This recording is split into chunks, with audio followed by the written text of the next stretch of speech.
तुम्हाला पण आवडतो का चटणी भात जेवायला? चला तर बनवूया ओल्या नारळाची चटणी। यासाठी लागणारे साहित्य: 1 नारळाची वाटी, 2 ते 3 मिरच्या, 7 ते 8 लसूण पाकळ्या, चिंच आणि चवीनुसार मीठ। तुम्हाला आवडत असेल तर तुम्ही यात कोथिंबीर पण ॲड करू शकता।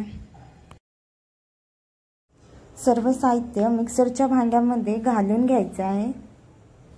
घालून घेतल्यानंतर थोडंसं पाणी व चवीनुसार मीठ ॲड करायचं आहे।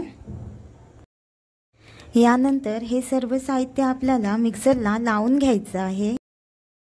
इथे आपली चटणी बनवून रेडी झालेली आहे।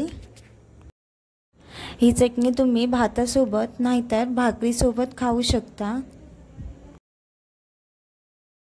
एकदा तरी ही रेसिपी तुम्ही नक्की बनवून बघा आणि मला कमेंट करून सांगा कशी झाली ती। थँक्यू।